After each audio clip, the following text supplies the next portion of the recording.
beaucoup de lecteurs qui m'écrivaient en me demandant de retrouver Arthur et Lorraine. J'ai attendu d'avoir une histoire à leur faire vivre, et dès que je l'ai trouvée, ça a été un bonheur pour moi de réécrire avec eux. Les deux personnages vont l'un à la rencontre de l'autre et sont liés par deux freins de vie qui s'opposent. L'un a effacé son passé, qui est de s'être dit qu'en mourant, sa mère l'a abandonné. Il dit, mais elle ne m'a pas abandonné, elle est morte. Donc je dois l'accepter et je ne dois plus le vivre comme une colère contre elle, de n'avoir pas pu partager mon adolescence et ma vie d'homme, mais au contraire, aller me nourrir de tout ce qu'elle m'a offert avant.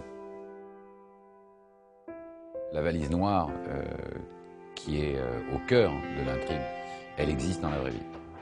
C'est une valise noire que m'a laissée ma grand-mère, avec sa vie et ses souvenirs dedans.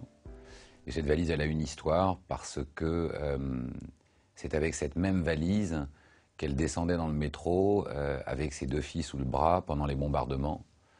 Et c'est avec cette petite valise-là qu'elle a fait l'exode. Peu de temps avant de mourir, elle me l'a donnée et elle m'a dit tu l'ouvriras un jour, mais ne l'ouvre que quand tu seras prêt à l'ouvrir. Elle ne voulait en aucun cas que je l'ouvre dans la nostalgie, mais plutôt dans le bonheur de la retrouver.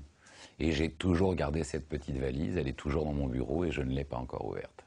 Pour moi, c'est une lucidité, d'une humilité formidable que de reconnaître et d'avouer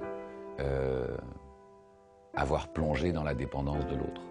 Mais c'est un des plus beaux risques à prendre dans la vie, parce que si on en arrive à ce risque de dépendance absolue, ça veut dire qu'on a quand même vécu un amour magnifique.